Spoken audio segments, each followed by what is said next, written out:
আমরা আসলে শেখ হাসিনার মতো একজন চুনুপুটি ভারতীয় কর্মকর্তার এই ফাঁসিতে আমরা খুব বেশি খুশি হইনি। কারণ আপনারা জানেন এখানে একজন সে শুধুমাত্র একজন কর্মকর্তা, সে এখানে চুনুপুটি। আপনারা যদি 2014 সাল থেকে দেখেন, এখানে প্রণব মুখার্জি এবং মনমোহন সিং, সুজাতা সিং বাংলাদেশে একটি বিতর্কিত ইলেকশন করে, তারপর থেকে গুম, খুন এবং সর্বশেষ জুলাই গণহত্যা সংঘটিত হয়।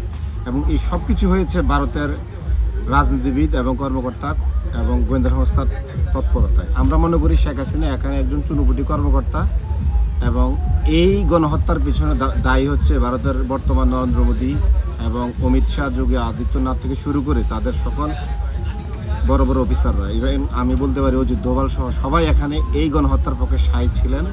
আমি মনে করি যদি এটি আন্তর্জাতিক অপরাধ আদালত হয়ে থাকে তাহলে এখানে আন্তর্জাতিক সন্ত্রাসীদেরকেও কিন্তু আপনি অ্যাকাউন্টেবল করতে হবে, তাদেরকে শাস্তি এবং বিচারের মুখোমুখি করতে হবে। কিন্তু আমরা দেখলাম এটাকে বলা হচ্ছে আন্তর্জাতিক অপরাধ আদালত, অথচ ভারতের একজন চুনুপুটি কর্মকর্তা শেখ হাসিনার শুধু এখানে একজন শাস্তি নিশ্চিত করা হয়েছে। আমি মনে করি এই আদালত বড় ধরনের রাঘব বলদেরকে আড়াল করার জন্য শেখ হাসিনার মতো একজন চুনুপুটিকে এখানে শাস্তির আওতায় নিয়ে এসে জনগণকে বোকা বানানোর চেষ্টা করছে। যদি এই আদালত আন্তর্জাতিক অপরাধ আদালত হয়ে থাকে তাহলে ইসরায়েলের যে প্রধানমন্ত্রী মানবতা বিরোধী অপরাধ করার কারণে যে নেতানিয়াহুর বিরুদ্ধে যে সারা পৃথিবী থেকে যেভাবে আদালত থেকে সমন জারি করা হয়, আমরা মনে করি নরেন্দ্র মোদী থেকে শুরু করে যারা এই গণহত্যার পক্ষে ছিলেন তাদেরকেও আন্তর্জাতিক অপরাধ আদালত হিসেবে এটা তাদেরকে অ্যাকাউন্টেবল করা উচিত। তাহলে আমরা বুঝবো এটা আন্তর্জাতিক অপরাধ আদালত।